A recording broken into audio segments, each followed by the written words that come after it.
An orphaned teen refused to bully a new kid, never knowing she was a famous pop star in disguise. The words echoed in Ethan Parker's mind as he stood alone in the hallway, watching the crowd of students part like the Red Sea around the unfamiliar girl. They were the exact words his caseworker had spoken to him that morning during their monthly check-in, her eyes searching his face for any sign that her persistent lessons about kindness were finally taking root.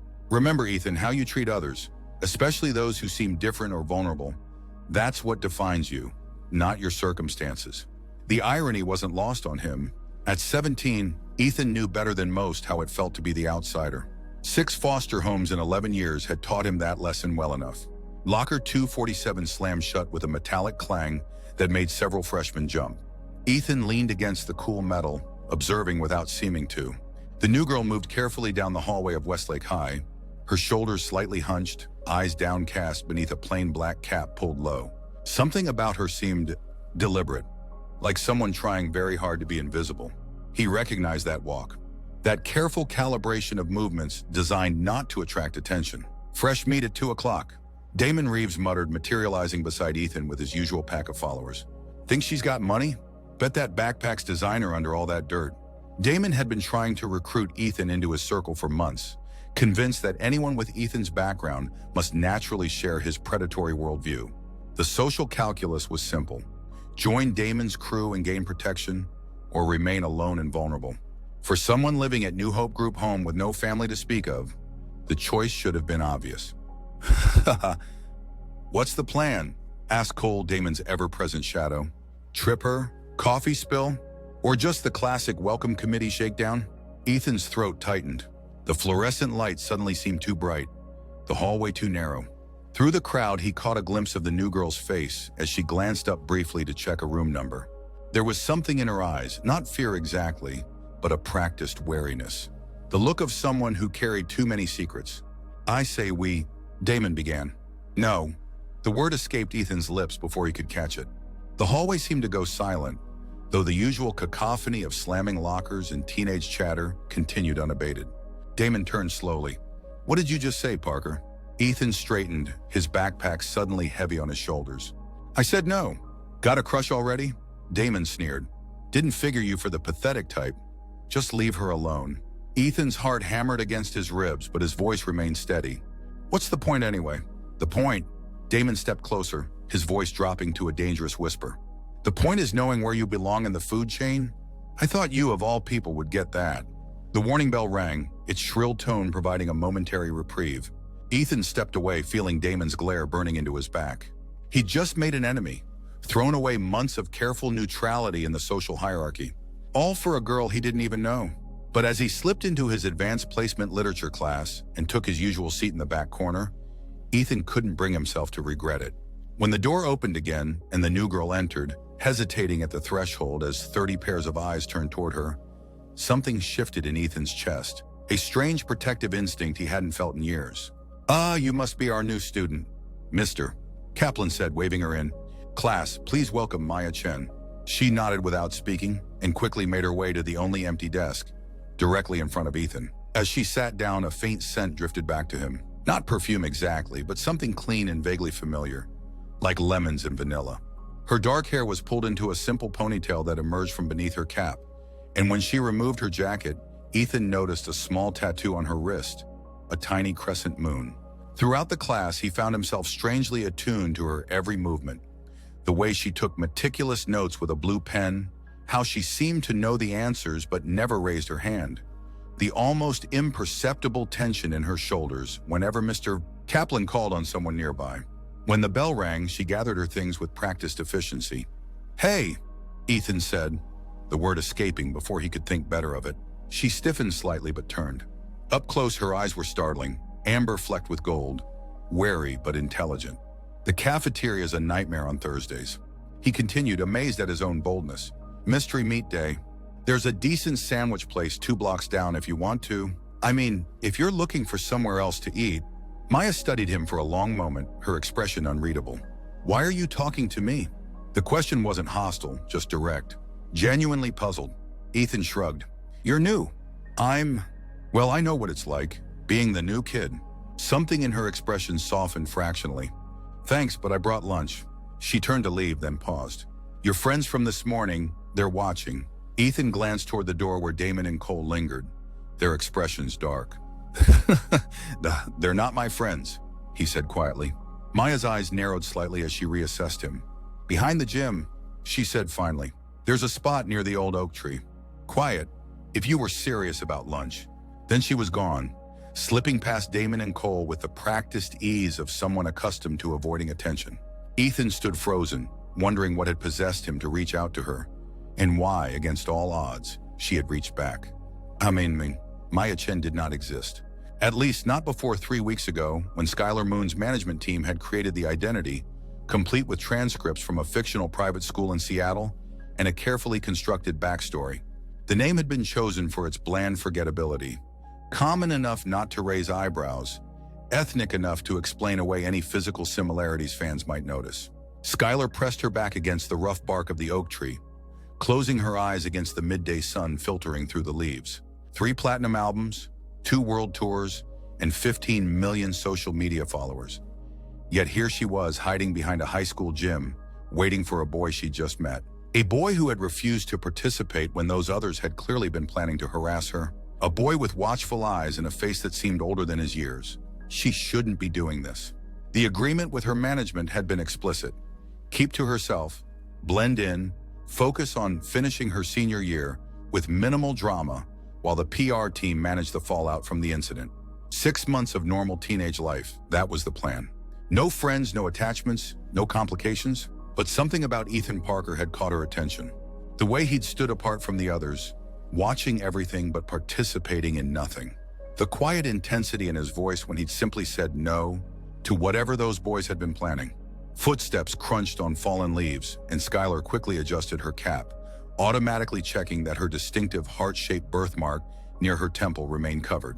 The small disguise felt ridiculous. Surely people would recognize her without the elaborate stage makeup, designer clothes, and signature blue-streaked hair. But so far, it had worked surprisingly well. People saw what they expected to see, and no one expected to find pop sensation of Skylar Moon eating lunch behind a public school gym in suburban Chicago. Ethan appeared around the corner, carrying a worn backpack and looking vaguely surprised to find her actually waiting. He approached cautiously, like someone accustomed to having things disappear if he moved too quickly. "You came," she said, unable to keep the hint of surprise from her voice. He shrugged one shoulder. "I said I would." Such a simple statement, yet it carried an unmistakable weight. Skylar, Maya, she reminded herself firmly, had grown accustomed to people saying whatever would get them closest to her. Promises dissolving like sugar in rain the moment they became inconvenient. "So," she said, gesturing to the patch of grass beside her, "this is my hidden lunch spot. Very exclusive. Only cool people allowed." A small smile tugged at the corner of his mouth as he sat down, careful to leave space between them. Good thing there's only room for 2 then. She found herself returning the smile as she pulled out her lunch. A simple peanut butter sandwich prepared by Garcia, her security detail, who was currently posing as her uncle and guardian.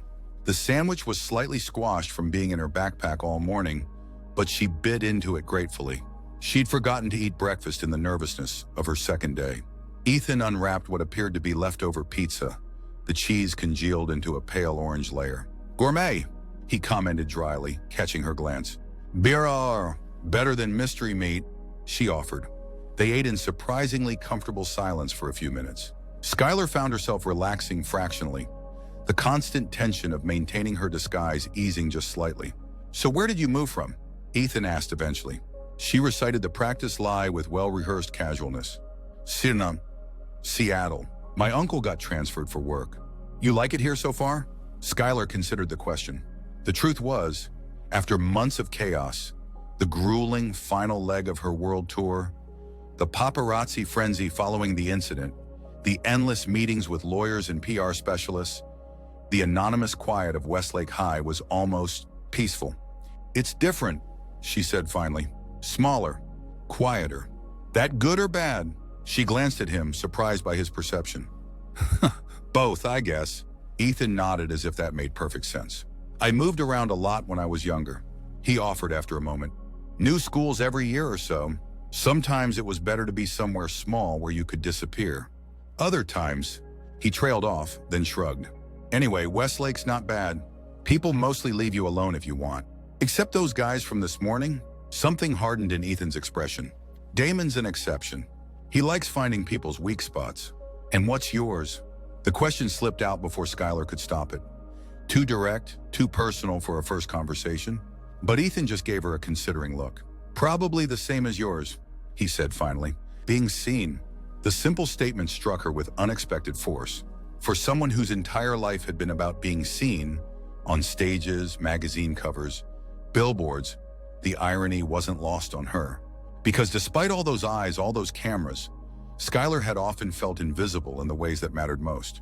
Before she could respond, the bell rang in the distance, signaling the end of lunch period. Ethan gathered his trash, hesitating as he stood. Same place tomorrow? He asked, the question casual but his eyes watchful, already prepared for rejection. Skylar knew she should say no.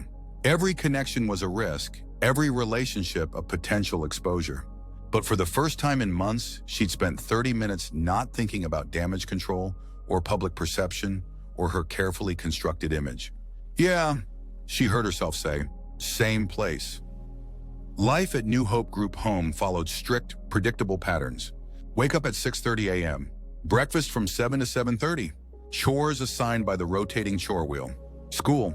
Mandatory study hours from 4 to 6. Dinner at 6:30. Lights out at 10 p.m. for seniors, earlier for the younger kids. Ethan had learned to find comfort in the routine, to build his life within its rigid framework. As one of the oldest residents, he had certain privileges. A shelf in the refrigerator for his own snacks, later weekend curfews, fewer check-ins from the staff. Small freedoms that felt enormous after years of having every aspect of his life dictated by others. Earth to Ethan. Come in, Ethan. He blinked, suddenly aware that Zoe, one of the newer staff members, had been speaking to him. At 24, she was the youngest counselor and the only one who treated the older teens like actual people rather than potential problems. Sorry, he mumbled, looking up from his calculus homework. What? Zoe leaned against the doorframe of the small study room, arms crossed, expression curious. I asked if you're feeling okay. You've been distracted all evening. Had he? Ethan frowned, realizing he'd spent the past hour staring at the same problem set. His thoughts continually drifting to lunch period, to amber eyes and a tiny moon tattoo, to the strange feeling of recognition he'd experienced talking to Maya, as if they shared some unspoken understanding. I'm fine, he said automatically. Then surprising himself, just made a new friend today, I guess. Zoe's eyebrows shot up. In 2 years at New Hope, Ethan had never mentioned friends. He attended school, maintained solid grades, avoided trouble, and kept to himself. The perfect resident in many ways, never causing problems, but never truly connecting either. That's great, she said, her tone carefully neutral despite the interest sparking in her eyes. Anyone I know? New student. Just moved here. Ah. Zoe nodded, accepting his typical brevity. Well, dinner's in 15. Tessa made her famous lasagna. Famous was a stretch, but Tessa's lasagna was one of the few genuinely good meals in the home's rotation. Ethan nodded his thanks as Zoe departed, leaving him alone with his unfinished homework and unexpectedly complicated thoughts. He shouldn't be getting involved with Maya, or anyone for that matter. In 7 months, he'd age out of the system. The countdown clock had been ticking in his head for years. Finish high school, get his small disbursement of state money, find an apartment, start community college classes, work whatever jobs he could get. No room for distractions or complications. His phone buzzed with a text from an unknown number. This is Maya. Hope it's okay that I got your number from class contact list. Thanks for today. Ethan stared at the message, something warm and unfamiliar expanding in his chest. He typed back, no problem. See you tomorrow. Simple words that suddenly seemed to contain multitudes. The rain started during 5th period, a steady autumn downpour that transformed the school windows into shimmering waterfalls and the courtyard into a network of puddles. By lunch, it was clear that their oak tree spot would be uninhabitable. Skylar found Ethan waiting in the hallway outside her history class, hands shoved in the pockets of his worn jacket, expression uncertain. Library? He suggested. Or there's an empty practice room in the music department if you want somewhere quieter. She hesitated. The library meant other students, eyes, potential recognition. But the music room? Instruments, sheet music. Too many reminders of the life she was temporarily escaping. Library's fine, she said, adjusting her cap lower against the fluorescent lights. They found a table in the back corner, partially hidden by the reference section. For 3 days now, they'd shared lunch together, their conversations gradually expanding beyond school topics into books they'd read, places they'd been, abstract questions about life, carefully edited versions of themselves, Skylar knew, but still more genuine than most interactions in her recent memory. Ethan unwrapped a sandwich. Turkey today, an upgrade from yesterday's peanut butter, while Skylar pulled out the pasta salad Garcia had packed that morning. The big man had begun taking his role as her uncle with surprising seriousness, including packing increasingly elaborate lunches. "So what's your deal anyway?" Ethan asked suddenly, keeping his voice low in the library quiet. Skylar tensed. "Obon, what do you mean?" "I mean," he continued, unperturbed by her wariness, "you're smart. Like really smart. You knew all the answers in AP Lit yesterday, but you never raise your hand. You move like someone who spent years avoiding attention, but you're not afraid of Damon and his idiots. You've got this." He gestured vaguely. "I don't know this presence, but you're working overtime to be invisible." She stared at him, heart thudding uncomfortably. Had her disguise failed already? Was he about to pull out his phone, ask for an autograph, post her location for his 15 minutes of fame? But Ethan's expression held only genuine curiosity, no recognition. "I could ask you the same questions," she deflected, studying him. "You're in all the advanced classes, but you act like you're just passing through. You stood up to Damon even though it cost you. You live at—" She stopped abruptly, realizing she'd revealed she'd been asking about him too. A small smile touched his lips. "New Hope Group home," he finished for her. "It's not a secret." His smile faded. "My mom died when I was 6. Dad wasn't in the picture. Foster care until I was 14, then group homes since." The simple recitation of facts contained volumes of unspoken history. Skylar felt something tighten in her chest at the matter-of-fact way he shared this information, as if reading a weather report rather than revealing the defining circumstances of his life. "I'm sorry," she said softly. He shrugged. "It is what it is." "Your turn." Skylar looked down at her pasta salad, pushing a cherry tomato around with her fork. What could she possibly say that wouldn't be either a complete lie or a dangerous truth? "I needed a fresh start," she said finally, settling on a version of honesty. "Things got complicated at my old school. My uncle thought it would be good for me to go somewhere new for senior year. Somewhere I could just be normal for a while." "Normal," Ethan repeated thoughtfully. "Overrated if you ask me." That startled a genuine laugh from her. "Yeah, maybe." "Whatever you're running from," he said, his voice dropping even lower, "it's not going to follow you here." The simple reassurance offered without demands for details or explanations felt like a gift. Skylar found herself blinking back unexpected tears. "Thanks," she whispered. Ethan nodded once, then smoothly changed the subject to their upcoming English paper, allowing her the dignity of her secrets. In that moment, something shifted between them, a deepening of trust, the first tentative foundations of a real friendship. By the time the bell rang, the rain had stopped, weak sunlight breaking through the clouds outside the library windows. As they gathered their things, Ethan hesitated. "There's a movie night at the community center Friday," he said, the words coming out in a rush. "Nothing fancy, just some old film they project on the wall. But they have decent popcorn and it's free. If you wanted to go." The invitation hung in the air between them. Skylar knew she should refuse. Public outings increased the risk of exposure exponentially. Garcia would have a fit. Her management would consider it a breach of their agreement. But Ethan was looking at her with those quiet, steady eyes, offering normal in a way that made her ache for it. "What time?" she heard herself ask. His smile, a real one this time, reaching his eyes, was worth whatever complications might follow. Ethan stood in front of the small mirror in the shared bathroom of New Hope, attempting to flatten his perpetually unruly dark hair with water. Behind him, Jamal, his 15-year-old housemate, watched with undisguised amusement. "Hot date, Parker?" he teased, leaning against the doorframe. "It's not a date," Ethan muttered, giving up on his hair and checking that his cleanest jeans didn't have any obvious stains. "Sure looks like date prep to me," Jamal countered. "You even dug out the non-holy sneakers." Ethan shot him a look. "It's just the community center movie night. With a friend. A friend who's got you using actual product in your hair? Must be some friend." Before Ethan could respond, Miguel, one of the younger boys, came barreling down the hallway. "Ethan, there's a car outside." "Like a nice one." Frowning, Ethan moved to the window at the end of the hall. Parked at the curb was a sleek black SUV with tinted windows, distinctly out of place on their modest street.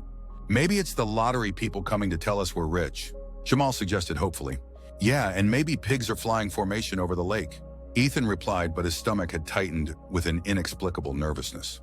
He glanced at his watch, 7:15. He was supposed to meet Maya at the community center at 7:30. He made his way downstairs just as Zoe was opening the front door. On the porch stood a large, broad-shouldered man in a simple black jacket, his expression impassive. Behind him, looking small and strangely vulnerable, was Maya. "Hi," she said, a hint of uncertainty in her voice. "I hope this is okay. My uncle Garcia insisted on driving me." She gestured to the imposing man beside her. The uncle gave Ethan a look that could have frozen lava. "I'll be picking her up at 10 p.m. sharp," he said, his deep voice carrying an accent Ethan couldn't quite place. Zoe, recovering from her surprise, smiled warmly. "You must be Maya." Ethan mentioned he was meeting a friend tonight. "I'm Zoe, one of the counselors here at New Hope." An awkward moment of silence followed as Garcia continued to assess Ethan with narrowed eyes. "We should probably get going," Ethan said finally, grabbing his jacket from the hook by the door. "The movie starts at 8, but it gets crowded." Maya nodded, visibly relieved. "Nice to meet you," she said to Zoe. As they walked down the path toward the sidewalk, Ethan distinctly felt Garcia's eyes boring into his back. The man said something to Maya in a low voice that Ethan couldn't catch, but he saw her shake her head firmly in response. "Sorry about that," she said once they were a block away from New Hope. "He's protective." "I noticed," Ethan replied dryly. "Does he always look at people like he's calculating the most efficient way to dispose of their bodies?" Maya laughed, the sound bright in the cool evening air. "Only the ones he doesn't trust yet." "Yet? So there's hope for me?" "Maybe." Her smile softened. "Thanks for not being weird about, you know." She gestured vaguely back toward New Hope. Ethan shrugged. "Why would I be weird about where you live when I literally just introduced you to my group home counselor?" Maya's expression turned thoughtful. "Most people get uncomfortable. They don't know what to say." "Yeah, well, most people suck at anything that doesn't fit into their neat little boxes." She bumped her shoulder against his, a small gesture of camaraderie that warmed him more than it should have. "True. So what's playing tonight anyway?" "Some old movie called Roman Holiday. Black and white. Audrey Hepburn, I think." Maya's step faltered slightly. "Oh," she said softly. "I love that movie." Ethan glanced at her, surprised. "You've seen it?" "A few times. It's about a princess who escapes her royal duties for one day to experience normal life. To just be herself without all the expectations and responsibilities." She looked away, her profile illuminated by the streetlights. She knows she has to go back, but for that one perfect day, she's free. Something in her voice, a wistfulness, a longing, struck Ethan. He wanted to ask what responsibilities weighed so heavily on her, what expectations she was trying to escape. But he recognized the fragility of the moment, the way some truths needed space to emerge on their own. Instead, he simply said, "Sounds like we picked a good one then." Her smile returned, grateful and genuine. "Yeah, we did." The community center was already busy when they arrived. Local families and teenagers claiming spots on the mismatched assortment of chairs and beanbags arranged in front of a large projector screen. Maya pulled her cap lower as they entered, but the casual, dimly lit atmosphere seemed to relax her once they found seats near the back. Throughout the film, Ethan found himself watching Maya almost as much as the screen. She mouthed certain lines silently, completely absorbed in the story of the princess and the reporter who shows her Rome. When Audrey Hepburn's character cut her hair, a symbolic act of temporary freedom, he saw Maya's hand drift unconsciously to her own ponytail. And during the bittersweet ending, as the princess returned to her royal duties, leaving love behind for responsibility, he noticed a single tear tracking down Maya's cheek. Without thinking, he reached over and gently brushed it away with his thumb. She startled slightly at the contact, then gave him a smile so vulnerable it made his chest ache. "Gets me every time," she whispered as the credits rolled. The lights came up gradually, and they joined the crowd moving toward the exit. Outside, the night had grown cooler, stars visible between scattered clouds. "We've got some time before your bodyguard returns," Ethan said, checking his watch. "Want to grab ice cream? There's a place around the corner." Maya nodded, falling into step beside him. "He's not actually my bodyguard," she said after a moment. "Garcia's more like Fisher's family. He's been with us since I was 13. With you and your uncle?" She hesitated. "Yeah." The ice cream shop was nearly empty. just a couple of college students hunched over laptops in the corner. Maya ordered vanilla with rainbow sprinkles, Ethan chocolate chip cookie dough. They took their cones outside, sitting on a bench beneath a street lamp. "So what's your story?" Maya asked, licking a drip of ice cream before it could reach her fingers. "You know I moved from Seattle, but you never said how you ended up here." Ethan stared at his ice cream, considering how much to share. Most people either pitied him when they heard his history or treated him like he might steal their wallet. "My mom got sick when I was 5, he said finally. "Carrier cancer. It happened fast. My dad wasn't around. I don't even know who he is, honestly. There was an aunt for a while, but she couldn't handle a kid. Then foster care." Maya's expression remained open, free of the usual pity or discomfort. "That must have been hard," she said simply. "It was what it was. Some homes were okay, some weren't. I moved around a lot." "And now you're at New Hope?" Ethan nodded. "Since I was 14. It's not bad as these places go. They leave me alone mostly, and I'll age out in 7 months anyway." "What happens then?" she asked softly. He shrugged, aiming for casualness he didn't feel. "Get an apartment, start community college, work, normal stuff. You make it sound simple. The plan is simple. Execution might be more complicated." He gave her a crooked smile. "But I've been preparing for a long time. I've got money saved from my job at the hardware store last summer. Good grades for scholarships. I'll figure it out." Maya was quiet for a moment, contemplating her ice cream. "You know what's strange?" she finally said. "Everyone thinks having a family, having money and security, that it solves everything. And I'm not saying it doesn't help, because obviously it does. But it doesn't protect you from everything." Ethan finished when she trailed off. She looked at him, surprise and recognition in her eyes. "Exactly. Different kinds of prisons," he said with a shrug. "Different kinds of freedom." Maya's gaze intensified, studying him as if seeing something new. That's really insightful." Ethan felt his cheeks warm at her attention. "Not really. Just something I've thought about a lot. Watching families at the park or whatever. They have their own complications." "They do," she agreed quietly. Then after a pause, "My mom left when I was 11. Just decided one day that she couldn't handle our life anymore. I still get birthday cards sometimes, from whatever city she's in that year." The admission seemed to surprise her as much as him. Something personal, something real slipping through her careful guard. "I'm sorry," Ethan said, recognizing the inadequacy of the words but offering them anyway. Maya shook her head. "It's not the same as your situation. I still had my uncle. We were fine financially. But she left," Ethan said softly. "And that hurts no matter what else you have." She nodded, blinking rapidly. "Yeah." They sat in companionable silence, finishing their ice cream as the stars brightened overhead. At 9:50, Maya's phone buzzed. "Garcia's around the corner," she said, standing reluctantly. Ethan walked her to the meeting spot, where the black SUV idled quietly at the curb. Before opening the door, Maya turned to him, her expression soft in the glow of the streetlights. "Thank you," she said, "for tonight. For everything, I guess." "Anytime," he replied, meaning it more than he'd meant anything in a long time. She hesitated, then quickly leaned forward and kissed his cheek, a whisper of contact that left his skin tingling. Then she was sliding into the SUV, the door closing behind her, the vehicle pulling smoothly away from the curb. Ethan stood on the sidewalk long after the taillights had disappeared, one hand raised to his cheek, wondering what exactly had just happened and why it felt so much like waking up. The whispers started on Monday morning. Skylar noticed them immediately, the sudden hushes when she walked by, the speculative glances, the murmured conversations behind cupped hands.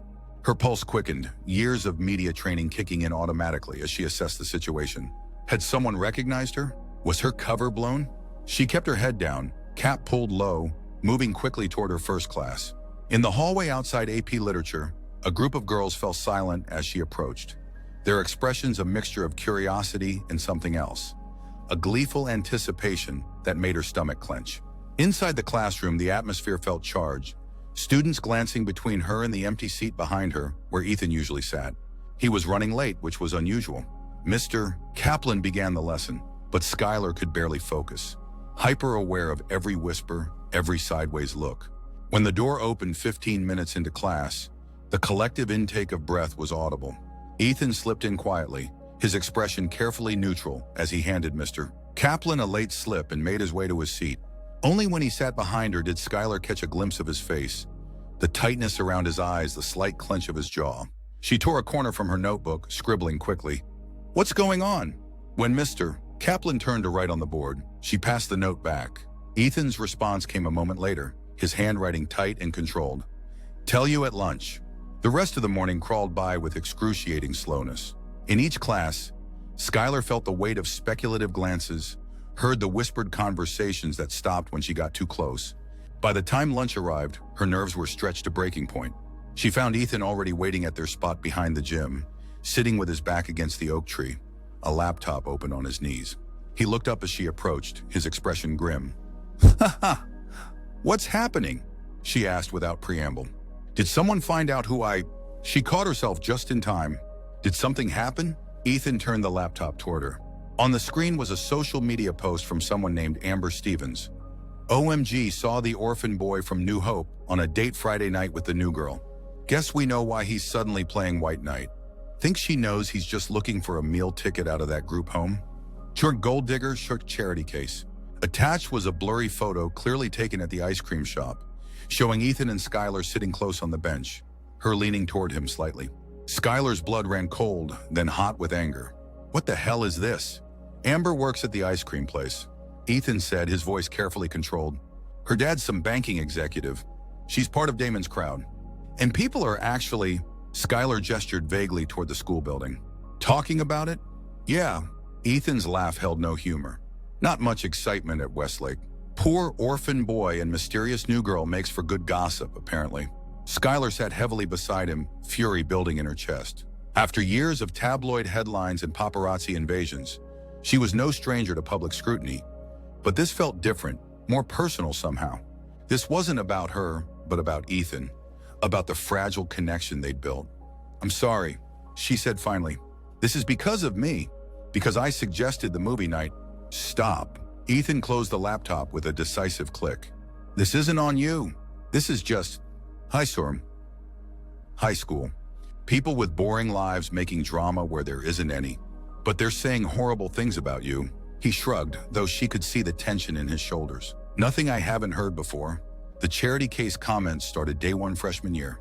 The casual way he referenced years of casual cruelty made something twist painfully in Skylar's chest. She thought about her own carefully managed public image, the armies of PR people who shielded her from the worst of social media vitriol, the way negative press was spun or suppressed before it could take root. Ethan had none of that protection. Just his own resilience against years of being seen as less than by people who knew nothing about him.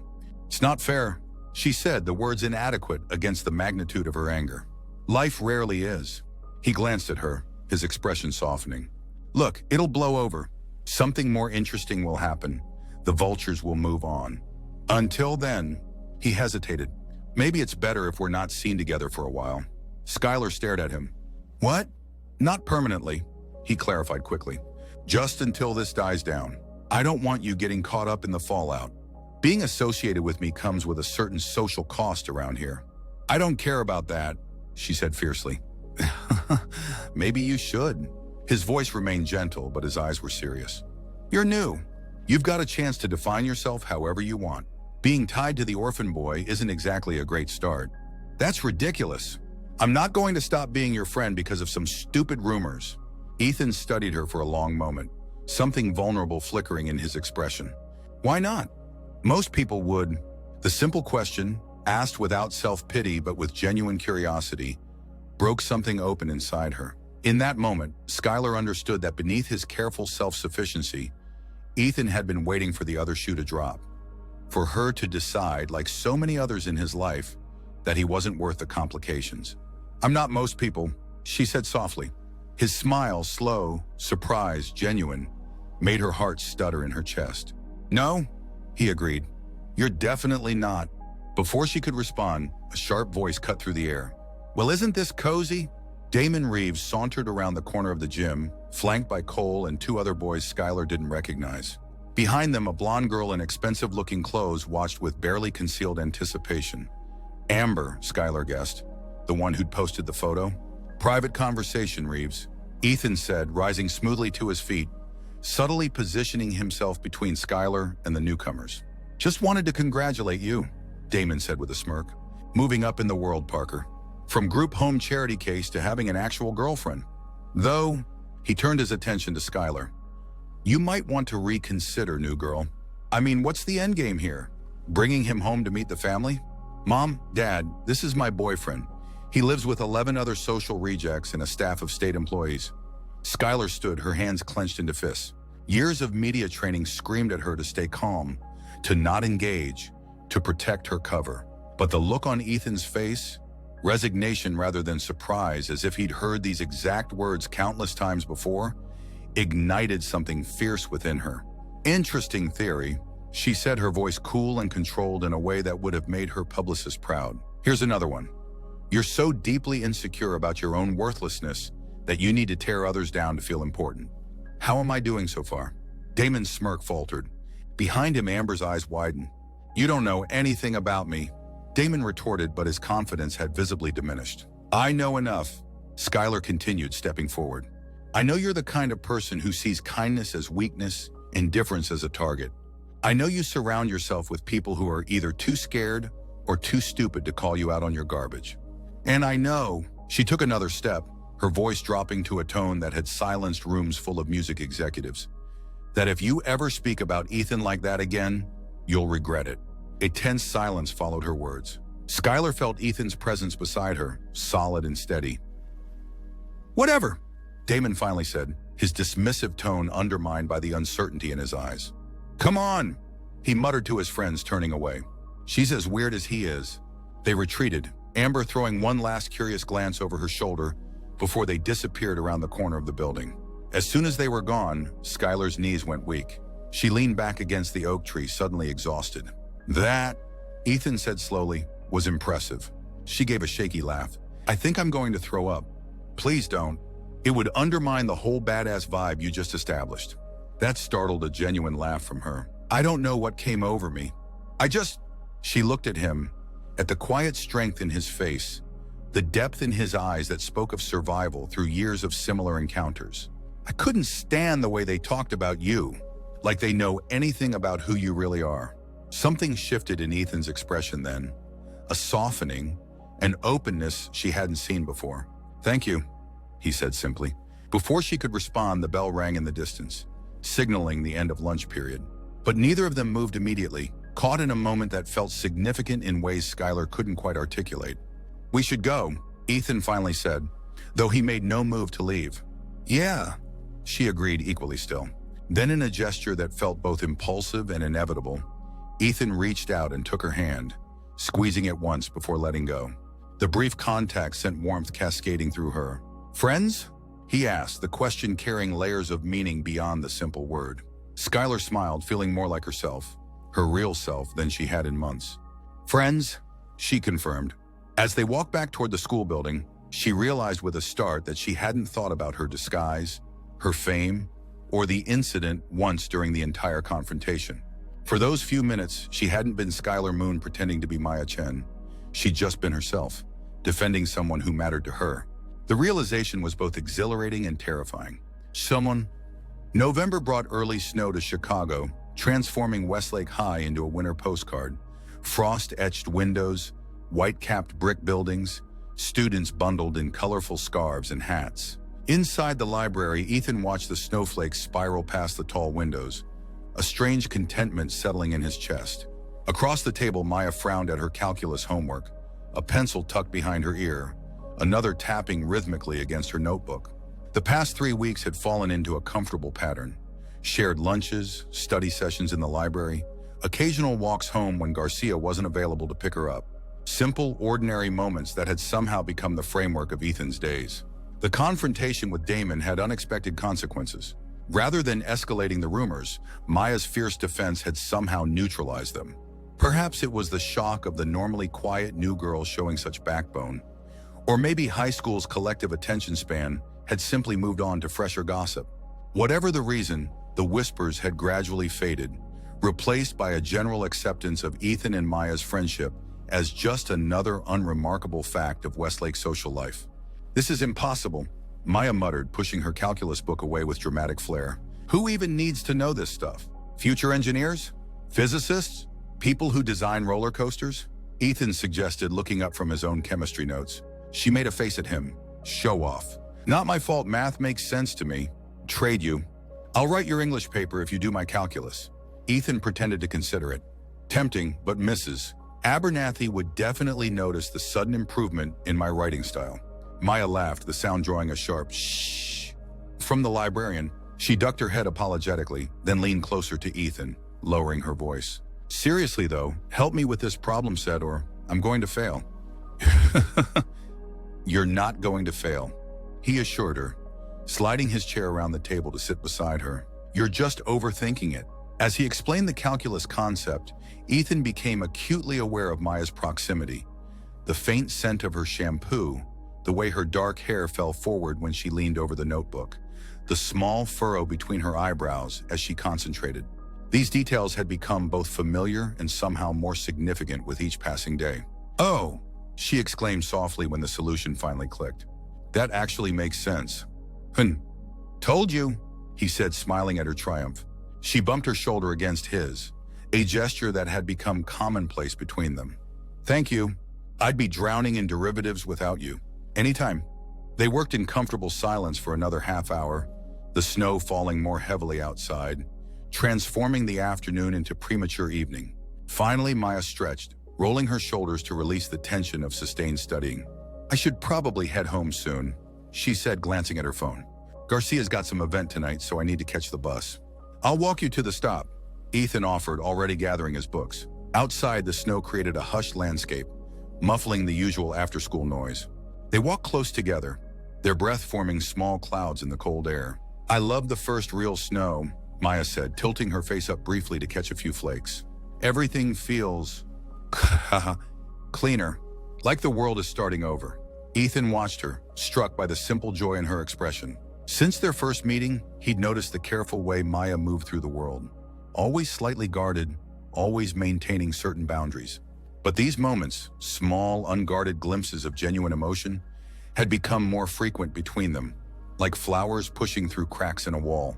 At the bus stop, they stood beneath the small shelter, shivering slightly as the temperature continued to drop with the early darkness. What are you doing for Thanksgiving break? Maya asked suddenly. The question caught Ethan off guard. Nothing special. New Hope does a dinner for the residents. Some local church donates turkeys and stuff. Maya nodded, seeming to debate something internally before continuing. My uncle and I usually just order takeout and watch movies. It's kind of pathetic, actually. She hesitated. Would you want to come over? I mean, if you're allowed to leave New Hope for the day? The invitation hung in the air between them, unexpectedly significant. In the month they'd known each other, Maya had never suggested meeting outside of school or the community center. Ethan had never been to her home, never met this mysterious uncle beyond the intimidating presence of Garcia at drop-offs and pickups. I'd like that, he said finally. I need to check with Zoe about the timing, but they're pretty flexible about holidays if you have somewhere to go. Maya's smile bloomed slowly, transforming her face. Great. It's nothing fancy, but it sounds perfect. Ethan interrupted gently. The bus appeared at the corner, its headlights cutting through the thickening snow. Maya hesitated, then quickly hugged him, a brief, warm contact that left snowflakes melting on his jacket. See you tomorrow, she said, then hurried onto the bus. Ethan stood watching until the vehicle disappeared into the swirling white, feeling strangely lightened despite the cold seeping through his inadequate coat. For the first time in years, he found himself actually looking forward to a holiday. The address Maya had given him led to a gated community in the city's northern suburbs, far from New Hope's modest neighborhood. Ethan stood at the entrance, double-checking the text message on his phone to confirm he had the right place. Can I help you? Asked the security guard at the gate, eyeing Ethan's worn jacket and the small backpack slung over his shoulder. I'm here to see Maya Chen, Ethan replied, trying not to feel intimidated by the obvious wealth surrounding him. She's expecting me for Thanksgiving. The guard consulted a list, then nodded. Parker, you're on the guest list. Building 5, Unit C. He pressed a button to open the pedestrian gate. Happy Thanksgiving. You too, Ethan murmured, stepping through. The community was immaculately maintained. Pristine walkways cleared of snow, tasteful holiday decorations adorning lampposts, luxury vehicles parked in reserved spaces. Building 5 turned out to be an elegant 4-story structure with a marble-floored lobby. Unit C was on the top floor. Ethan hesitated before knocking, suddenly self-conscious. The small gift he'd brought, a book of poetry Maya had mentioned wanting to read, seemed inadequate in this setting. Before he could reconsider, the door swung open to reveal Garcia, dressed not in his usual black jacket, but in a surprisingly festive sweater, though his expression remained characteristically stern. "Mr. Parker," he said formally, "please come in." The apartment was spacious and modern, with floor-to-ceiling windows offering a panoramic view of the snow-covered city. But rather than the cold, showroom perfection Ethan had expected, the space felt lived in. Comfortable furniture, books stacked on coffee tables, a few dishes in the kitchen sink. Music played softly from hidden speakers, something classical that Ethan didn't recognize. "Ethan!" Maya appeared from what he guessed was the kitchen, wearing jeans and an oversized sweater, her hair loose around her shoulders, more relaxed than he'd ever seen her at school. She smiled broadly, though he noticed a flicker of nervousness in her eyes. "You found us okay?" she asked, gesturing for him to come further into the apartment. "Yeah, no problem." He held out the small wrapped package. "Happy Thanksgiving." Maya's expression softened as she took the gift. "You didn't have to bring anything. It's nothing big," he assured her. "Just something I thought you'd like." She unwrapped it carefully, her smile widening when she saw the book. "Elizabeth Bishop. I've been wanting to read this since we discussed her in AP Lit." She looked up at him, genuine delight in her eyes. "Thank you." From the kitchen doorway, Garcia watched their interaction with an expression Ethan couldn't quite decipher. Not hostile exactly, but assessing. "I ordered from that place on Michigan Avenue." Maya continued, leading Ethan toward the dining area. "The one with the amazing cranberry stuffing. Should be here in about 20 minutes. "Sounds great," Ethan said, still trying to reconcile this spacious, luxurious apartment with the modest, careful persona Maya presented at school. As if reading his thoughts, she added, "My uncle's company provides the housing, part of his job." Before Ethan could respond, the doorbell rang. Garcia moved to answer it, his posture shifting subtly to something more alert, professional. "Probably the food," Maya said, but a small crease had appeared between her eyebrows. Instead of a delivery person, an older man in an expensive suit entered, shaking snow from his coat. "Sorry I'm late," he announced, handing his coat to Garcia. Conference call ran long. He spotted Ethan and Maya standing by the dining table and paused. "Ah, you must be Ethan. I'm David Chen, Maya's uncle." Ethan shook the offered hand, noting the firm grip and assessing gaze. The man looked nothing like Maya. His features were sharper, his bearing more formal. But there was genuine warmth in his smile as he turned to Maya. "Happy Thanksgiving, kiddo," he said, dropping a kiss on her forehead. "I see you've been putting Garcia's cooking lessons to good use." He gestured toward the kitchen, where delicious smells were indeed emanating. Maya blinked, recovering quickly. "Actually, we ordered in, but I did make the pie." "Excellent," David replied smoothly. "I'm starving. Shall we?" The next few hours passed in a blur of surprisingly comfortable conversation. David Chen proved to be charming and attentive, asking Ethan thoughtful questions about school and his plans for college without ever veering into the pitying territory such discussions usually occupied. Garcia, while remaining mostly silent, gradually relaxed his vigilant stance, even offering Ethan seconds of stuffing with what might have been the ghost of a smile. Throughout the meal, Ethan noticed small moments of silent communication between Maya and her uncle. Meaningful glances, subtle shifts in conversation when certain topics arose. There was clearly a deeper story here, but the genuine affection between them was unmistakable. After dinner, they moved to the living room, where David insisted on showing embarrassing photos of Maya's childhood ballet recitals, much to her mortified protests. Ethan found himself laughing more than he had in years, a strange sense of belonging settling over him. "I should probably start heading back," he said reluctantly, noticing the darkness outside the windows. "Last bus to my neighborhood is at 8. "Nonsense," David said immediately. "Garcia will drive you. Won't you, Garcia?" The big man nodded, rising to retrieve his keys. While Garcia prepared to leave and David took a business call in another room, Ethan helped Maya clear the dessert plates. In the kitchen, she turned to him, her expression uncertain. "So, was this completely weird? I know it's not a traditional Thanksgiving, and my family is kind of unusual." Ethan shook his head. "It was perfect," he said honestly. "Thank you for inviting me." She studied his face, seeming to search for any sign of insincerity. Finding none, she relaxed, a soft smile spreading across her features. "I'm glad you came," she said quietly. Standing in the warm kitchen, the muted sounds of the city outside the windows, Ethan felt a shifting inside his chest. Something opening, expanding. For years, he'd kept his expectations deliberately low, his attachments minimal, his future plans solitary.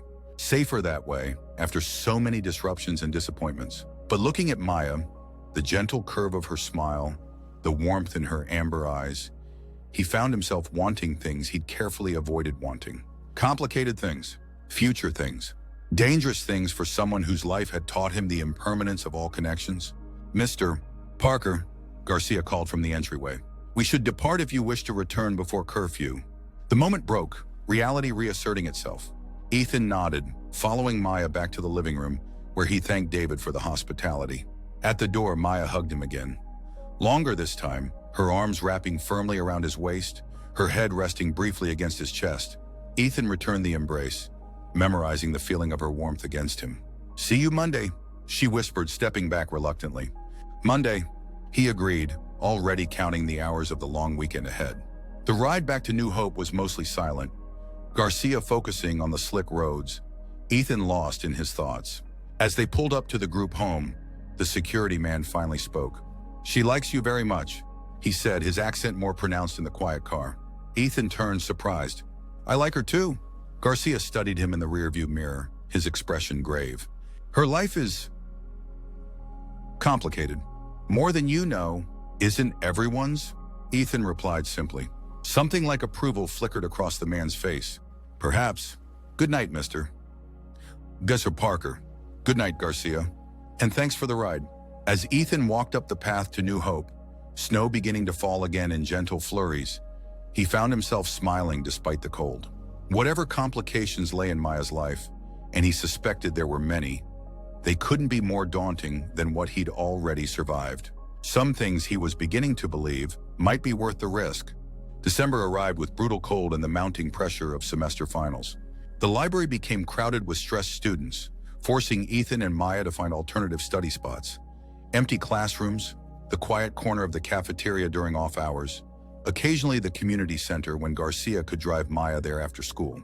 On a particularly frigid Tuesday afternoon, they huddled in the music room, the only available space not overrun with pre-exam panic. Maya sat cross-legged on the floor, surrounded by textbooks and notes, while Ethan occupied the piano bench, chemistry flashcards spread before him. "If I have to memorize one more polyatomic ion, my brain is going to explode," he announced, tossing a flashcard down in defeat. Maya looked up from her history notes, sympathy in her eyes. "Take a break. We've been at this for 2 hours already." Ethan rotated his shoulders, trying to release the tension that had built up. Behind him, the baby grand piano gleamed in the winter sunlight, streaming through the windows. He ran his fingers lightly over the keys, not pressing down enough to make sound. "Do you play?" Maya asked, watching him. He shook his head. "Never had the chance." "You?" Something flickered in her expression. "A little. Show me." Maya hesitated, then set aside her notes and came to sit beside him on the bench.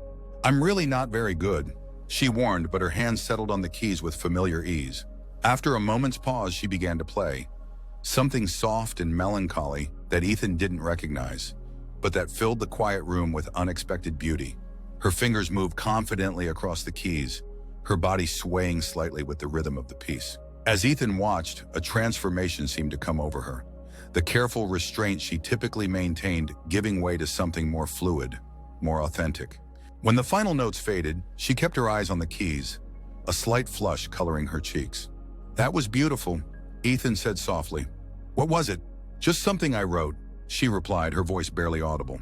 "A long time ago." Ethan stared at her, reassessing yet again this girl who continually surprised him. "You compose music?" Maya's hand slipped from the keys into her lap. "Used to. It was just a hobby." There was something in her tone, a forced casualness that didn't quite ring true. Ethan had become attuned to these moments over the past weeks. The small discontinuities in Maya's narrative about herself. The way certain topics made her tense subtly, how some questions were deflected rather than answered directly. He'd respected her privacy, understanding better than most the need for protective secrets. But sitting beside her in the quiet music room, winter light creating a private world around them, he found himself wanting more truth. "Maya," he said gently, "who are you really?" She turned to him, alarm flashing briefly in her eyes before her expression settled into something more complicated. What do you mean? I mean, he chose his words carefully. Sometimes I feel like I'm only seeing pieces of you. Like there's this whole other life you're keeping separate. She was silent for a long moment, her fingers tracing invisible patterns on the piano keys. When she finally spoke, her voice was barely above a whisper.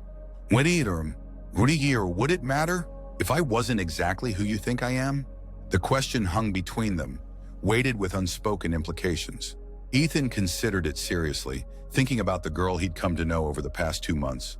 Her kindness, her humor, her surprising fierceness when defending what mattered to her. The way she listened when he spoke, really listened, as if his thoughts and feelings were worthy of her complete attention. No, he said finally, it wouldn't change how I feel about you. Her eyes lifted to his, startled by the simple declaration. How do you feel about me? Ethan's heart hammered against his ribs. This wasn't how he'd planned to have this conversation, surrounded by textbooks in an empty school on a Tuesday afternoon. But looking at Maya, her face open and vulnerable in a way he rarely saw, he couldn't bring himself to retreat to safer ground. I think you're the most interesting person I've ever met, he said honestly. You're kind but not soft, strong but not hard. You see me, really see me, when most people just see my circumstances. And he faltered, then gathered his courage. I'm falling in love with you, whoever you are. Maya's breath caught audibly. For a terrible moment, Ethan thought he'd made a catastrophic mistake. Then her hand reached for his, fingers intertwining. Ethan, she began, her voice unsteady. There are things about me, about my life, that I haven't told you, that I can't tell you yet, but I need you to know that how I feel about you, that's real. The most real thing in my life right now. Hope bloomed in his chest, warming him from the inside out. That's enough for me, he said, squeezing her hand gently. The rest can wait until you're ready. She smiled, relief and something deeper transforming her features. Then with a deliberateness that made his heart skip, she leaned forward and pressed her lips to his. The kiss was gentle, tentative at first, then deepening as Ethan's free hand came up to cup her cheek. The world narrowed to this single point of connection, her lips soft against his, her hand warm in his grasp, the winter sunlight creating a golden cocoon around them. When they finally parted, Maya rested her forehead against his, eyes closed as if memorizing the moment. I think I'm falling in love with you too, she whispered. The admission, so simple and yet so monumental, filled Ethan with a happiness so intense it was almost painful. For someone who had spent his life expecting abandonment, preparing for loss, the gift of her affection seemed almost too precious to bear. They remained that way for several heartbeats, suspended in the fragile perfection of the moment. Then Maya straightened, a new resolve in her expression. Soon, she promised. Soon I'll explain everything. Before Ethan could respond, the classroom door swung open, admitting a startled freshman who'd clearly been looking for a quiet study space. They separated quickly, Maya gathering her scattered notes, Ethan returning to his chemistry flashcards, both trying to suppress the smiles that kept threatening to emerge. But as they packed up their things, occasionally catching each other's gaze with shy glances, Ethan felt a certainty settle in his bones. Whatever secrets Maya was keeping, whatever complications lay ahead, they would face them together. For the first time in his life, the future seemed bright with possibility rather than heavy with caution. Winter formal. 2 words that had never held any significance for Ethan until Maya shyly mentioned it after their final exam. Now they occupied his thoughts constantly as he stood in front of the small mirror in New Hope's bathroom, attempting to tame his unruly hair and adjust the second-hand tie Zoe had helped him find. Looking sharp, Parker, Jamal commented, appearing in the doorway with his usual impeccable timing. Maya's gonna swoon. Ethan gave him a look that only made the younger boy grin wider. In the weeks since their first kiss, his relationship with Maya had become the subject of good-natured teasing among the New Hope residents. A welcome change from years of being largely ignored. Seriously, though, Jamal continued, his tone softening. You guys are good together. She seems real. The simple assessment struck Ethan as surprisingly insightful. Despite the lingering mysteries surrounding Maya's life, there was an authenticity to their connection that both of them seemed to recognize and protect. Thanks, Ethan said, giving up on his hair and checking his watch. Garcia would be arriving in 10 minutes to pick him up. Downstairs, he found Zoe waiting with a digital camera. Mandatory formal photos, she announced cheerfully. House rules. Ethan rolled his eyes but complied, standing awkwardly by the Christmas tree while Zoe snapped several pictures. You know, she said as she reviewed the images, in all the time you've been here, I don't think I've ever seen you this happy. The observation caught him off guard.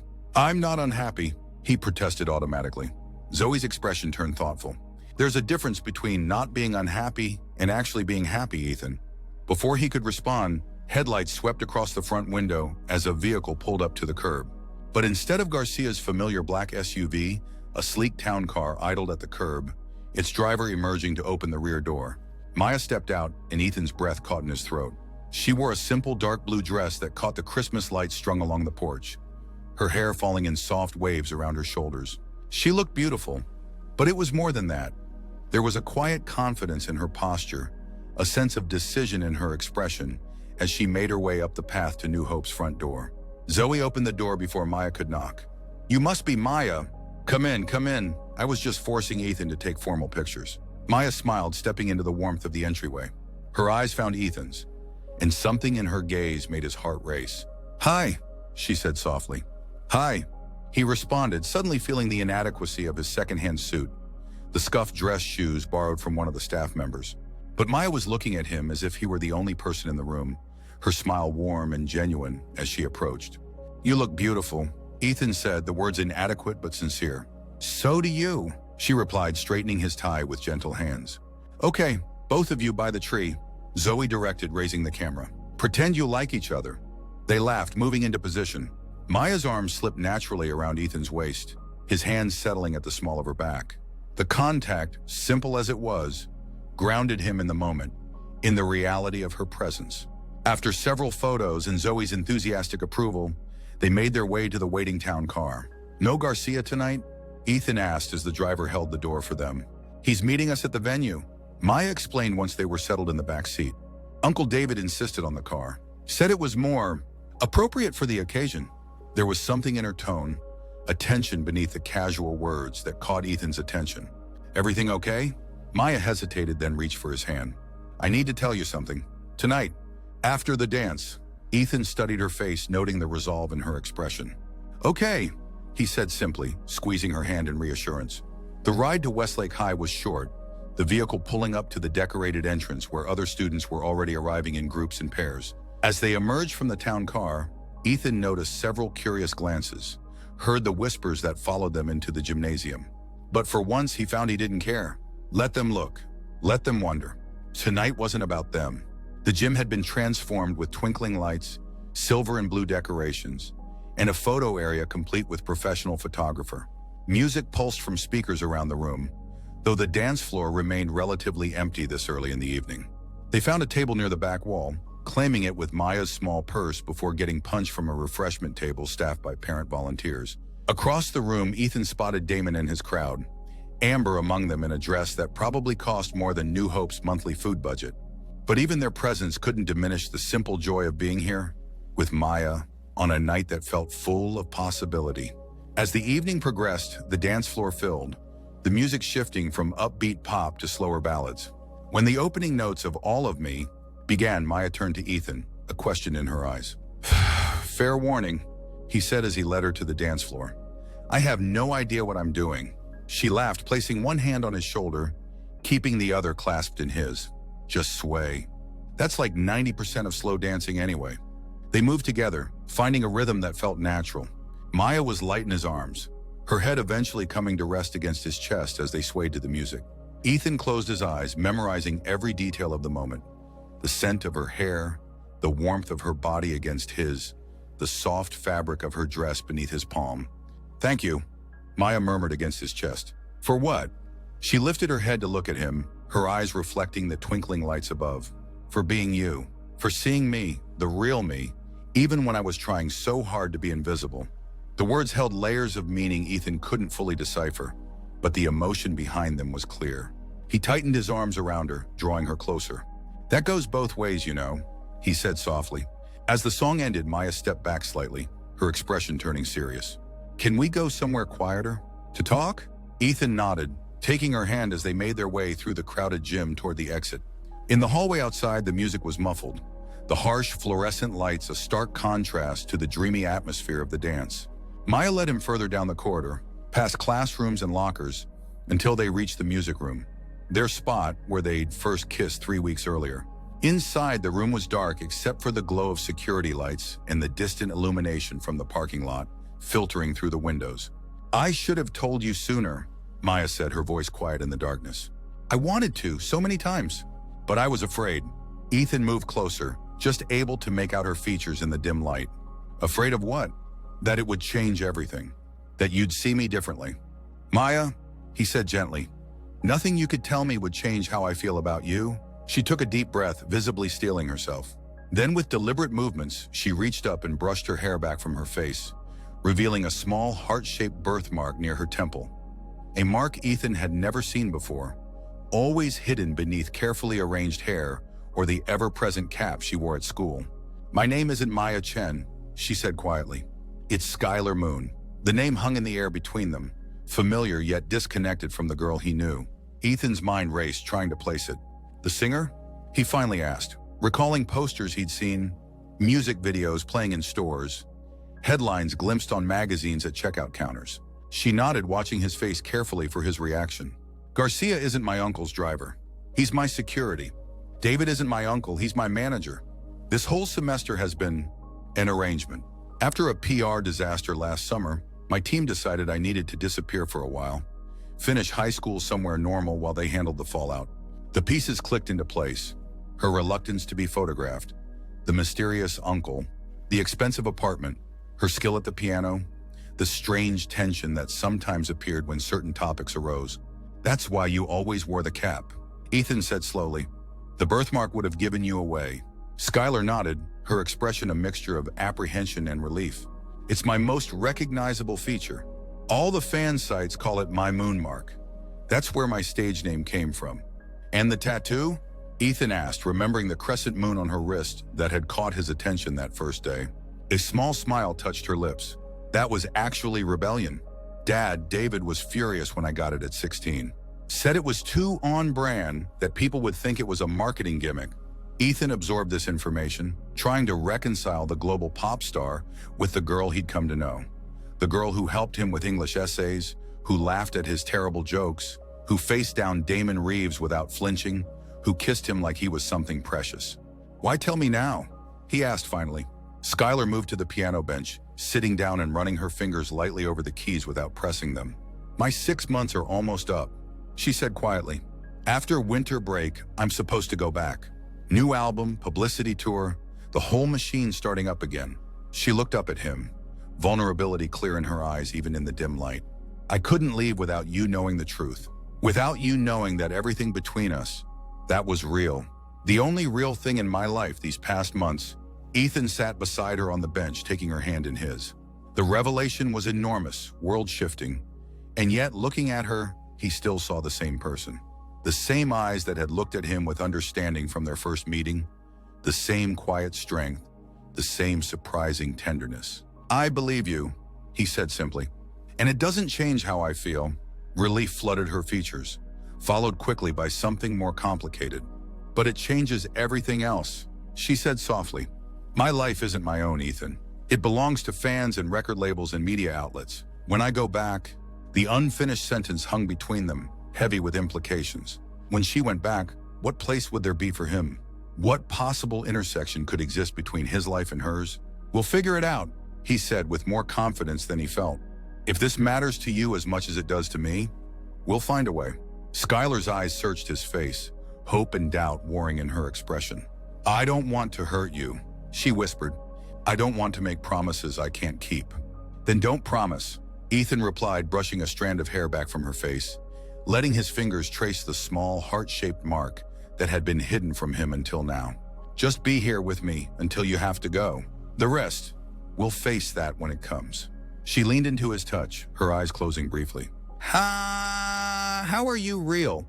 she asked, the question barely audible. "How are you so willing to take whatever I can give without demanding more?" Ethan considered the question seriously. "Maybe because I learned a long time ago that nothing is permanent," he said finally. "So you find the good moments and you hold on to them while they last, without trying to force them to be something they're not." Skylar opened her eyes, a depth of emotion in them that took his breath away. "I love you," she said, the words simple and direct. "I need you to know that. Whatever happens next, that's the truth." The declaration, spoken without qualification or hesitation, filled the empty spaces inside him. Spaces carved by years of impermanence and uncertainty. In that moment, it didn't matter that she was Skylar Moon, international pop star with millions of fans. It didn't matter that their paths would likely diverge in ways neither of them could control. All that mattered was this truth between them, this connection that had defied the odds of their very different worlds. "I love you too," he replied, the words feeling like the most honest thing he'd ever said. When he kissed her, it wasn't their first kiss, but it felt like a beginning nonetheless. The beginning of something new, something real, something neither of them could yet define. Skylar's arms wound around his neck, drawing him closer, and Ethan lost himself in the certainty of her embrace, in the knowledge that whatever came next, this moment was theirs completely. Outside the music room windows, snow began to fall again, soft flakes spiraling down in the glow of the parking lot lights. Inside, in the quiet darkness, two people from vastly different worlds held on to each other, creating a private universe where, for now at least, love was enough. January brought bitter cold and the inevitable end of their borrowed time. Skylar's absence after winter break was explained to the school as a family emergency, requiring her immediate return to Seattle. Only Ethan knew the truth, that Skylar Moon was emerging from her self-imposed exile, her new single already climbing the charts, her face appearing once again on entertainment news and social media. He watched from a distance, through screens and speakers, as the girl he loved stepped back into a world he could barely comprehend. They texted daily, spoke when her schedule allowed, but the distance wasn't just geographic. It was the gulf between their realities, widening with each passing day. 2 weeks after her departure, a package arrived at New Hope addressed to Ethan. Inside was a phone, not just any phone, but the latest model with unlimited data and international calling, and a note in Skylar's familiar handwriting: "So we can always reach each other, no matter where I am. All my numbers are programmed in. The one labeled Just Me is private. Only you have it. I miss you more than I can say. Double S." The gift was thoughtful, generous, and a stark reminder of the disparity between their circumstances. Ethan could never have afforded such a device on his own, would never have even considered it within the realm of possibility. Yet for Skylar, it was a simple solution to the problem of staying connected. He used it, of course. Their late-night conversations became a lifeline. Skylar's voice often tired but always warming when they connected. She told him about the craziness of her schedule, the endless interviews and photo shoots, the new songs she was working on. He shared the smaller rhythms of his life: college applications, his part-time job at the local bookstore, the community college courses he'd started taking in the evenings.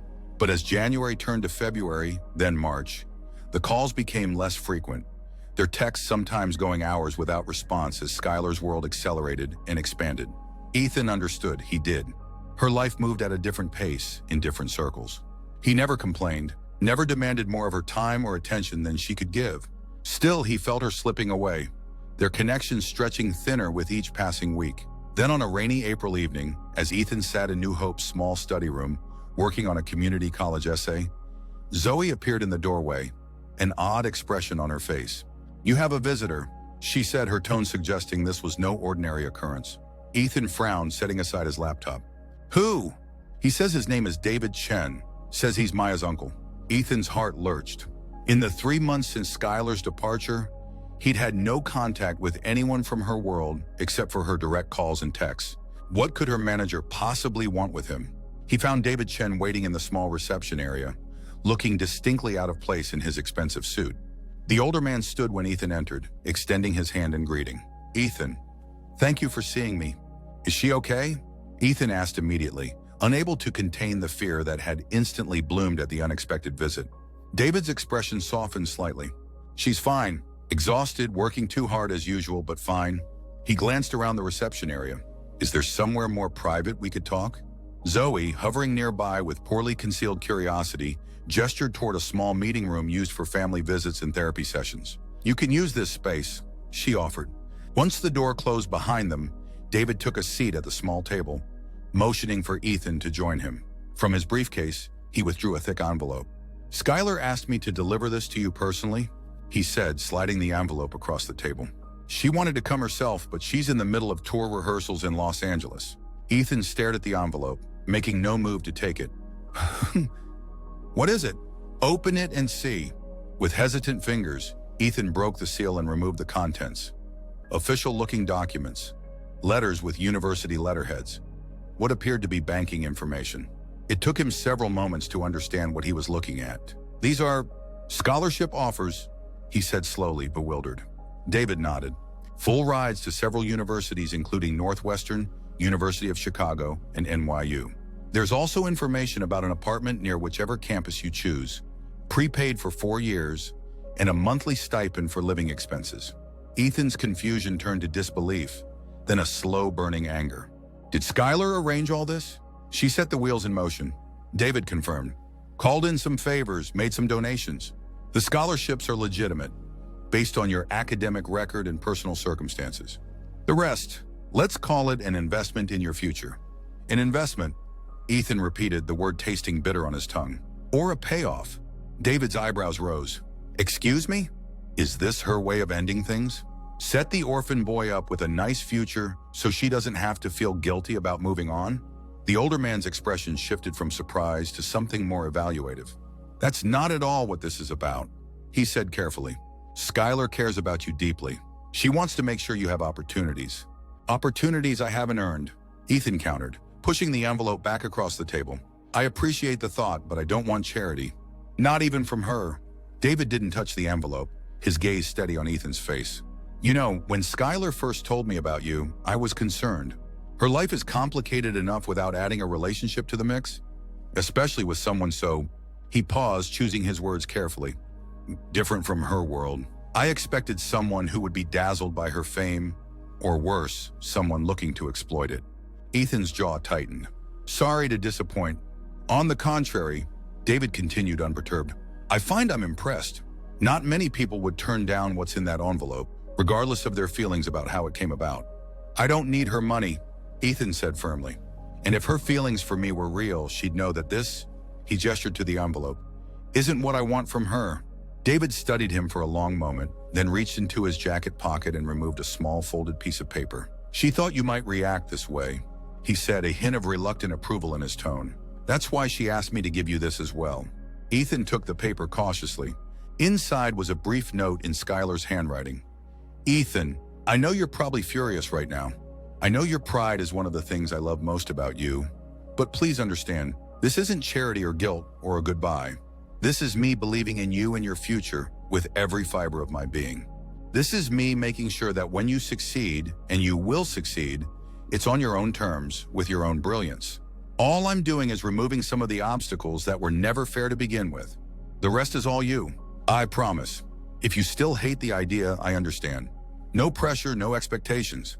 Just know that whatever you decide, it doesn't change how I feel about you. I miss you more than words can say. Call me when you get this. Whatever you decide, all my love, always Skylar. Ethan read the note twice, his anger slowly dissolving into a more complicated emotion. The words were so distinctly her, direct, passionate, understanding his objections before he'd even voiced them. She's something else, isn't she? David said quietly, watching Ethan's expression change. Yeah, Ethan agreed softly. She is, for what it's worth. David continued, rising from his chair. Those opportunities in that envelope, they're real. You've earned them. Skylar just expedited the process. He moved toward the door, then paused. She's in Los Angeles for another 2 weeks, then she has a 3-day break before the tour officially starts. He placed a small card on the table, just in case you decide you want to see her in person before she's on the road for 6 months. With that, he was gone, leaving Ethan alone with the envelope, the note, and a decision that suddenly seemed to hold the weight of his entire future. The Los Angeles airport was a maze of noise and movement, overwhelmingly different from the small regional airport where Ethan had started his journey. He clutched his single carry-on bag, following the directions Skylar had texted that morning. Garcia will meet you at baggage claim 4. He's actually excited to see you, though he'll never admit it. Sure enough, the familiar, imposing figure of Garcia stood near the carousel, his expression as impassive as ever, but his nod of recognition when he spotted Ethan containing something almost like warmth. "Mr. Parker," he greeted, taking Ethan's bag despite his protests. "Welcome to Los Angeles." The drive from the airport took them through parts of the city Ethan had only seen in movies. Palm-lined streets, gleaming high-rises, hills dotted with massive homes. Garcia remained mostly silent, answering Ethan's occasional questions with brief but not unfriendly responses. "She does not know you are coming," he said as they turned onto a private drive leading to a modern-looking building. "Mr. Chen thought it would be a nice surprise." Ethan's nerves, already stretched thin by the flight and the foreignness of his surroundings, tightened further. "Are you sure this is a good idea? She must be busy with rehearsals." Garcia's expression softened fractionally. "She has been, not herself, distracted. Sad, I think. Your presence will be good for her." Before Ethan could respond, they pulled into an underground parking garage, Garcia guiding him to a private elevator that required a key card to access. As they ascended, Ethan tried to calm his racing thoughts. 3 months since he'd seen her in person. 3 months of phone calls and texts that never quite bridged the distance between their worlds. 3 months of watching her life unfold through screens and speakers, becoming more surreal and less accessible with each passing day. And yet, when the elevator doors opened directly into a spacious penthouse apartment, and Ethan saw her, curled on a couch in sweatpants and an oversized t-shirt, hair piled messily on top of her head, scribbling in a notebook, every doubt, every fear dissolved into the simple joy of her presence. Garcia cleared his throat and Skylar looked up, her expression shifting from annoyance at the interruption to utter disbelief. "Ethan?" she whispered, as if saying his name too loudly might make him disappear. "Ah, hey," he said, his voice catching on even that simple greeting. She was across the room in an instant, launching herself into his arms with such force that he staggered back a step. Her arms wrapped around his neck, face buried against his shoulder, body trembling slightly with what might have been laughter or tears or both. "Yuri, you're here," she said, the words muffled against his shirt. "You're actually here." Ethan held her tightly, breathing in the familiar scent of her hair, the solid reality of her in his arms, making the past 3 months feel like a strange dream. "I'm here," he confirmed, his own voice unsteady. Garcia discreetly disappeared into another room, leaving them alone in the entryway. Skylar finally pulled back enough to look at Ethan's face, her hands cupping his cheeks as if to reassure herself of his presence. "How? When? I mean," she stopped, laughing at her own incoherence. "I can't believe you're standing in my living room." "David," Ethan explained, "after he delivered your offer." He hesitated, not wanting to revisit that potentially fraught topic immediately. "He mentioned you had a break coming up. I thought maybe." "Yes," she said instantly, not needing him to finish. "Yes to whatever you were about to suggest. Yes to anything that means you're here longer than 5 minutes." Ethan laughed, some of the tension easing from his shoulders. "I have 3 days," he said. "If that's okay." "It's perfect," she replied, taking his hand and leading him further into the apartment. "I have rehearsals tomorrow morning, but I can rearrange everything else. David can deal with it." The apartment was stunning, floor-to-ceiling windows offering views of the city and ocean beyond, modern furnishings that somehow managed to look both expensive and comfortable. But Ethan barely registered the surroundings, his attention fixed entirely on Skylar. She looked different than she had at Westlake. Her hair was lighter, highlighted with subtle blue streaks, her nails professionally manicured, a few new pieces of jewelry adorning her wrists and fingers. But her eyes were the same, her smile, the way she moved, all the essential things that made her herself remained unchanged. "Are you hungry?" she asked, still holding his hand, as if afraid he might vanish if she let go. "I can order something, or we could go out, or—" "Skylar," Ethan interrupted gently, the name still feeling new on his tongue after months of thinking of her as Maya. "I'm fine. I just wanted to see you." Her expression softened, vulnerability replacing the almost manic energy of her initial surprise. "I've missed you so much," she said quietly. "More than I thought possible." "Me too," he admitted, drawing her closer again. They ended up on the couch. Skylar curled against Ethan's side, talking for hours about everything and nothing. Her tour preparations, his college decisions, the small daily details of their separate lives that hadn't made it into their hurried phone conversations. "I'm going to Northwestern," Ethan said eventually, approaching the subject they'd both been avoiding. "On the scholarship, not the other stuff." Skylar lifted her head from his shoulder to look at him. Really? He nodded. I thought about it a lot. Talked to Zoe and some of the other counselors. The scholarship is legitimate. They would have offered it anyway based on my grades and essay. The fact that your influence helped them notice my application doesn't change that. Relief bloomed across her features. And the rest? The rest I can handle on my own, he said firmly.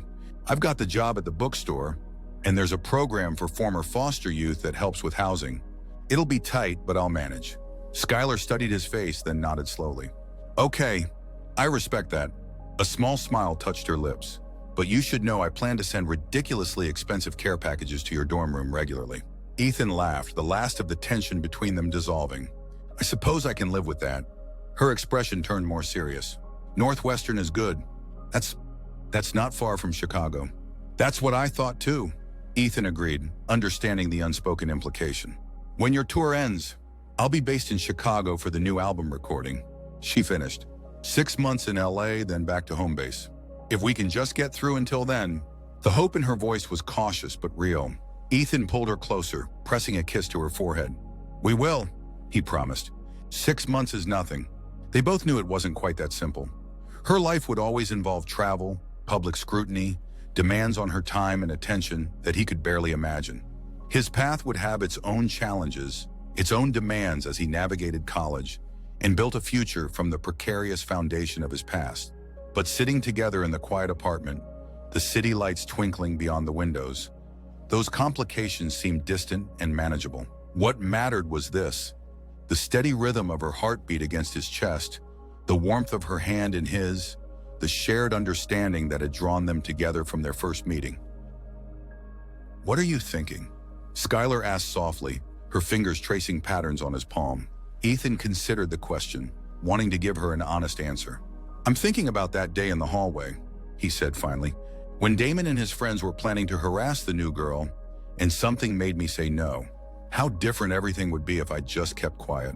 Skylar smiled, a hint of wonder in her expression. One small moment of kindness, she murmured. That's all it took to change both our lives.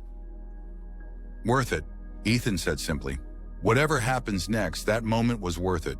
She reached up to touch his face, her eyes reflecting the city lights. You know what I think? She asked, her voice soft but certain. I think we were always going to find each other, one way or another. Different schools, different cities, different lives. It wouldn't have mattered. Some connections are just inevitable. The sentiment might have seemed fanciful from anyone else, but from Skylar, who had lived through as much uncertainty and impermanence as he had, albeit in very different circumstances, it felt like a truth they'd both earned the right to believe in. Inevitable, Ethan repeated, testing the word, finding he liked the weight of it. I can live with that. Skylar's smile broadened, transforming her face with a joy so pure it took his breath away.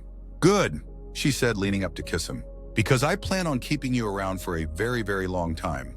As their lips met, Ethan felt the last pieces of doubt dissolve, replaced by a certainty he'd never expected to feel about anything in his life. Their path forward wouldn't be simple or straightforward. Nothing worth having ever was. But they would face it together. Two people who had seen past each other's circumstances to the truth beneath. An orphan teen who refused to bully a new kid. A famous pop star in disguise, searching for connection in an isolated life. Two souls who found in each other exactly what they needed, exactly when they needed it most. Some stories, it seemed, were meant to be written together.